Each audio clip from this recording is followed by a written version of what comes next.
Bismillahirrahmanirrahim. Assalamualaikum warahmatullahi wabarakatuh. Bapak-bapak, ibu-ibu, mas-mas, mbak-mbak, adik-adik sekalian yang dirahmati Allah, kembali di IIP Channel bersama saya, IIP Wijayanto. Dalam kesempatan kali ini saya akan mengupas topik obat perihnya patah hati. Itu ada 7, ya. Jadi apapun orang berargumentasi dan berusaha mengelak, mengatakan ketika dia patah hati, ketika dia dikhianati, ketika lamarannya ditolak oleh calon mertuanya, begitu pernikahannya tidak diakui dan seterusnya, dia mengatakan saya tidak ada masalah. Itu kan di lisannya, di hatinya itu perihnya luar biasa, dan semua orang mengalami itu, ya, dan itu adalah perasaan yang sangat manusiawi, ya.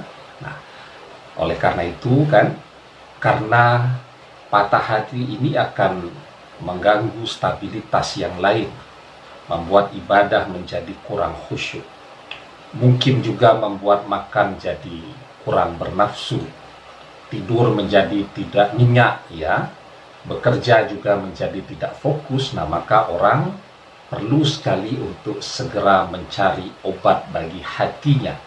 Agar apa? Agar apa yang terjadi, gangguan yang terjadi pada hatinya tadi tidak kemudian mengganggu stabilitas, aktivitas, dan pekerjaannya, ya.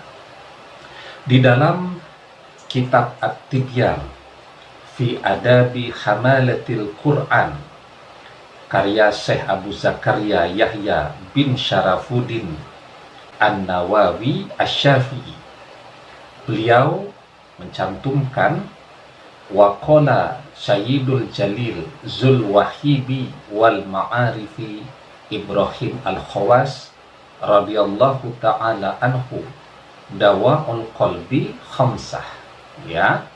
Berkata Tuan yang mulia yang memiliki beberapa karunia dan ilmu makrifat, Ibrahim Al-Khawas radhiyallahu ta'ala anhu, bahwa dawa'ul qalbi khamsah, obat untuk hati itu ada 5, ya. Yang pertama, qiraatul Quran bitadabbur, baca Al-Quran dengan bertadabbur. Yang kedua, wa khala'ul batani, mengosongkan perut. Kemudian yang ketiga, wa qiyamul lail, menegakkan malam untuk ibadah. Kemudian yang keempat, wa tadarru'i indal sahri, berzikir di waktu sahur, ya. Kemudian yang kelima, wa mujalasati sholihin, bergaul dengan orang-orang yang saleh, ya.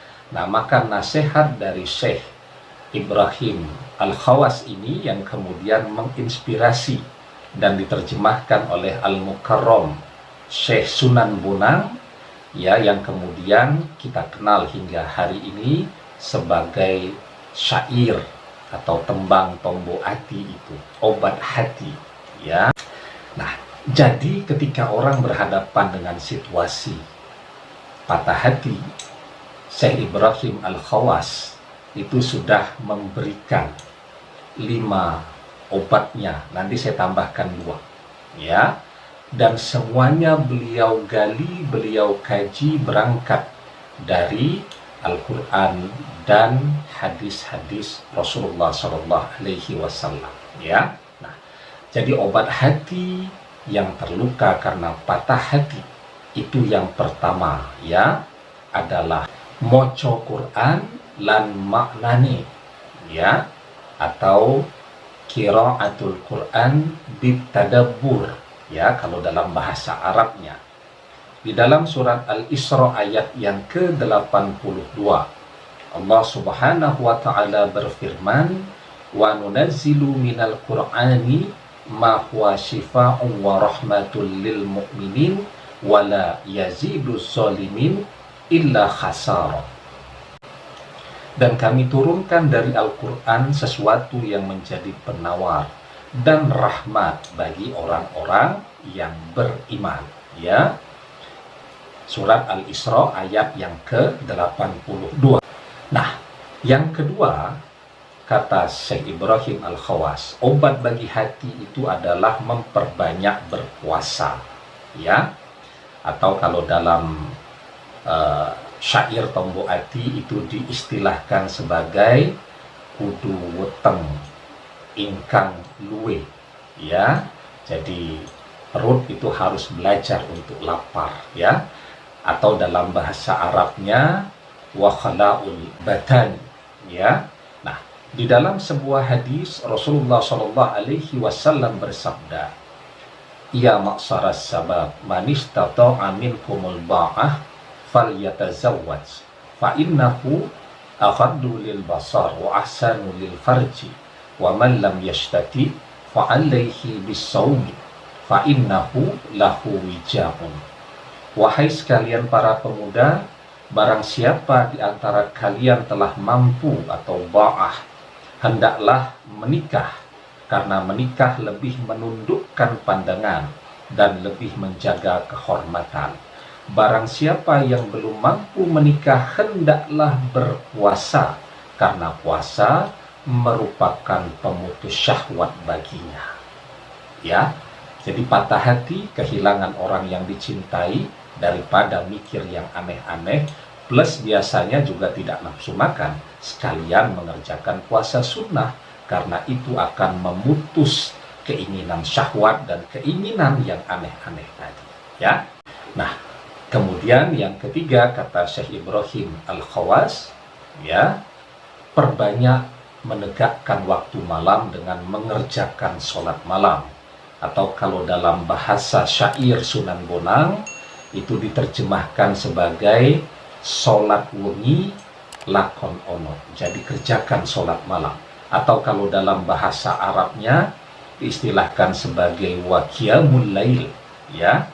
Rasulullah Shallallahu Alaihi Wasallam bersabda, "Alaikum bi qiyamil lail, fa innahu da'bu salihina qablakum, wa huwa qurbatun ila rabbikum, wa mukaffiratun li sayyiati manhatun 'anil ismi."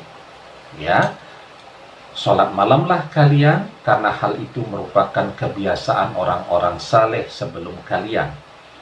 Sholat malam itu akan mendekatkan kalian kepada Rabb kalian dan menghapus kesalahan dan mencegah dari perbuatan dosa.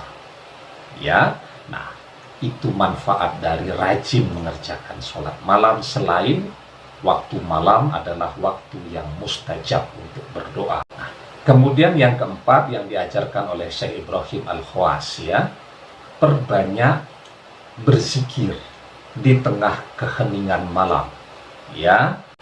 Atau kalau dalam syair Sunan Bonang beliau istilahkan sebagai zikir wengi ingkang suwe, ya. Atau kalau dalam bahasa Arabnya diistilahkan oleh Syekh Ibrahim Al-Khawas sebagai watadarru'i indal sahri, ya.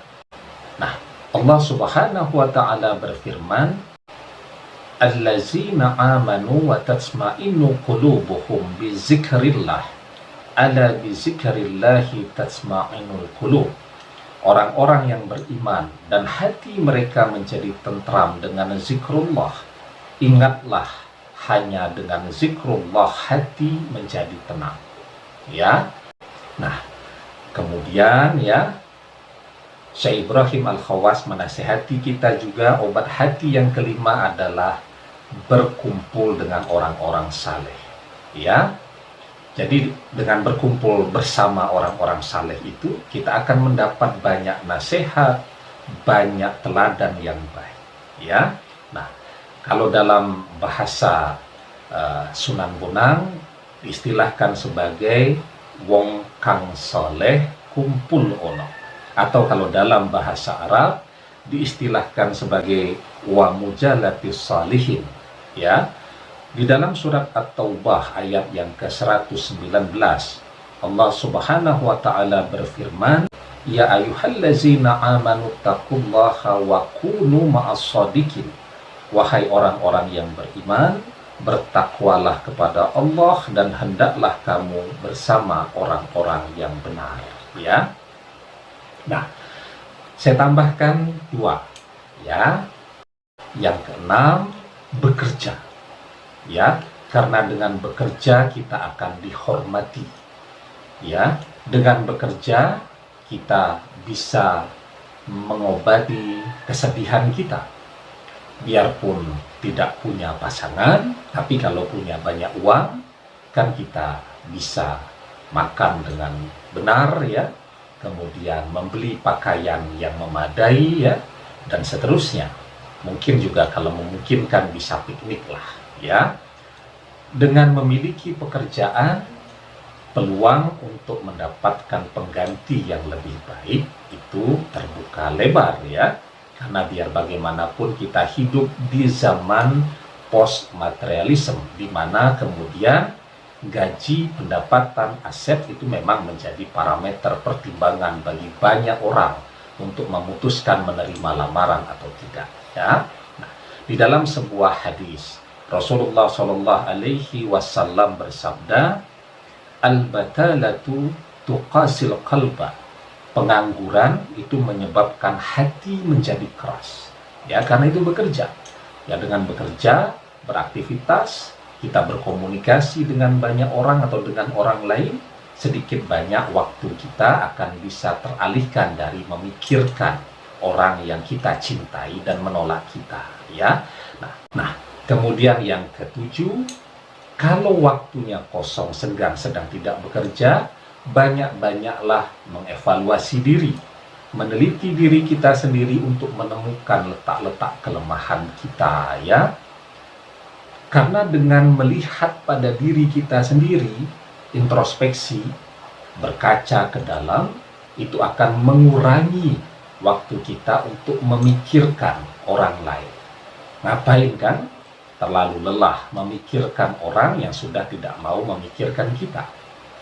Maka di dalam sebuah hadis Rasulullah Shallallahu Alaihi Wasallam bersabda, "Tuba lamina sakhalahum aibuhum an uyubin nas." Alangkah baiknya orang-orang yang sibuk meneliti aib diri mereka sendiri dengan tidak mengurusi aib orang lain, ya. Nah, jadi ini 7 obat untuk mereka yang sedang mengalami perihnya patah hati. Ya, semoga bermanfaat. Wallahu a'lam bishawab, billahi taufik wal hidayah. Assalamualaikum warahmatullahi wabarakatuh.